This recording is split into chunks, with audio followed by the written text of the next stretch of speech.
My name is Bill Velp, and I'll be presenting an organizational case study on Redemption City Church with Pastor Adam Muhtaseb, lead pastor Adam Muhtaseb. I've been in full-time ministry for 3 years, and for 35 years before that, I was an entrepreneur building and selling companies. That is my background. So I want to analyze business side of things all the time. In our short time today, I'm going to give a brief introduction to the person and organization, and then I'm going to use the analysis of 7 areas of effectiveness that we read in our class earlier, and then give 3 or 4 areas of recommendation. So who I interviewed was Pastor Adam Muhtaseb of Redemption City Church, located in Baltimore, Maryland. He's the lead pastor. He is also the North American Mission Board Baltimore Send City Director. He's also the Times 12 Baltimore Area Hub Director. For both of those are for church planting. He's a former Muslim who came to faith in Christ and then attended Southeastern, got his MDiv.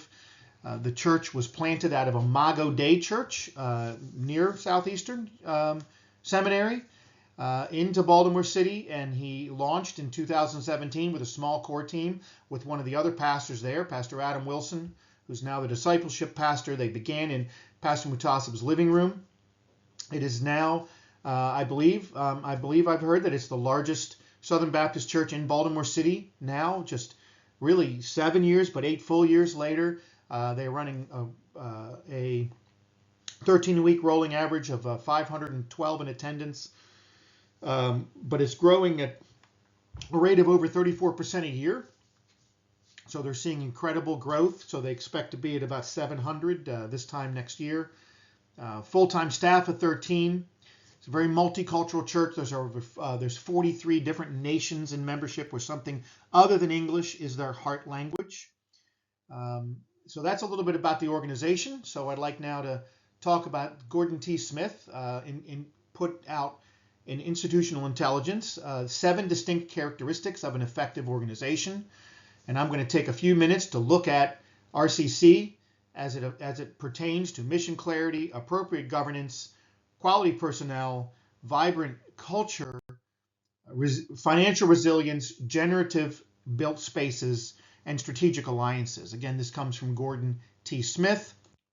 So let's start with mission clarity. This may be the strongest area for RCC, as its mission is to display and declare the gospel. Its vision is to be a church planting movement fueled by the gospel to plant churches in Baltimore City and cities around the world. In its 7 really robust years, or growth years, it has already planted 3 churches. Radiant Church and Emmaus Church are both in Baltimore City. Mustard Seeds in Fukuoka, Japan.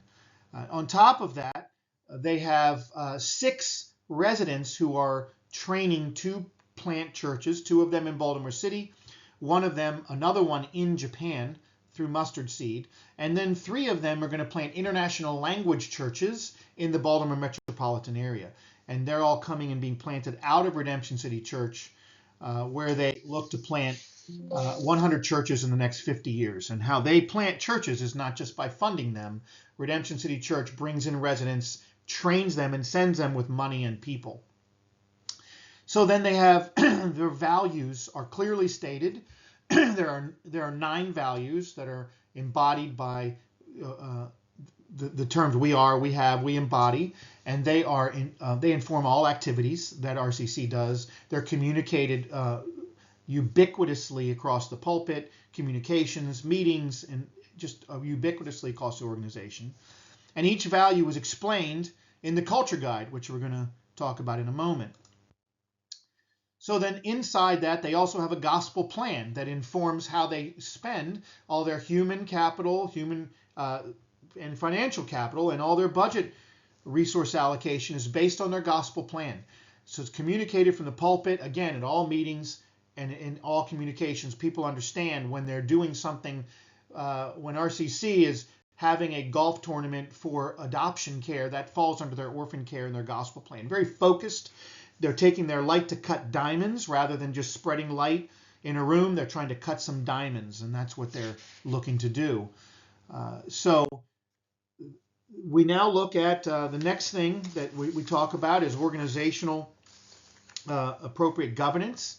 We can see here that the personnel chart, the organizational chart for Redemption City Church. Redemption City Church is made up of an elder board, and there's a flat plurality on that elder board, and that elder board then oversees and holds accountability to the lead pastor. The lead pastor is accountable to the board of elders, but then the lead pastor is empowered to lead the staff and to attack the vision, to go after the vision with full authority. And he has created an executive team that's made up of the executive pastor and the pastor of discipleship. And you can see from this organizational chart, everything flows up through those two pastors through the executive team and the executive team meetings. And that is how it's currently set up. That is appropriate for their size. That they just switched to that recently, and that's appropriate for their size of their church. There may be other changes necessary as the size as the church grows. When we look at quality personnel, we can see the several of the pastors on this first slide, and then we see some of the staff. As we roll into the second side, there's 6 staff pastors. You can see that how they raise up pastors and they raise up leaders as everyone's given a personal preparation plan. They're assessed for head, heart, hands, and then that plan is implemented so no one comes into RCC as just a pastor. They're developed over a period of 6 months to 3 or 4 years. So appropriate governance is good. We look at vibrant culture, incredibly good culture at Redemption City Church. There's actually a culture guide that is hung on the website, and it's passed out. It's provided in RCC 101, which is their class that you have to go through towards membership. It contains the mission, vision, values, gospel plan. It explains and elaborates, defines all areas of mission, vision. For instance, it says in gospel family that we expect that we would have refrigerator rights in each other's home. So it goes down and explains it carefully. So it also helps to create and maintain culture at RCC, and that culture is very good at RCC. Here's an area of a little bit of concern, and this is not surprising as we look at financial resilience, because a young church that's growing at this pace, of course, doesn't have millions of dollars in reserves right away. So we do see some very healthy things, that there is a separate budget team that's formed from non-staff leaders that's putting forth and overseeing budget. There is salary bands are created for staff from non-staff team that create the bands that can be set by the elders, the lead pastor. There's financial oversight from outside and non-staff CPAs that look over what's happening, and there's an increasing budget and good budget management. They're not running in the red. But there are concerns. There's not a lot of budget reserve, maybe 3 months. And giving, even though they're growing at a rate of 34% a year, that their growth has outpaced their giving growth. This is a problem. So there needs to be corrected, particularly as we look at the next problem, as we look at their generative built spaces. Although their building now is good, they need a new building. They need money for that. So they're going to need a generosity initiative. Their building it's a great generative built space. It's in a prime commercial location in a prime area in Baltimore City, a very good area in Baltimore City, close to Johns Hopkins Hospital. The issue is that it's just not big enough. There's no meeting spaces to speak of. The children's space, there was 119 children last Sunday in the City Kids ministry. The space is rented, which is a rented space next to the building that they own. The worship space only seats 225 in a service. They're running 3 services.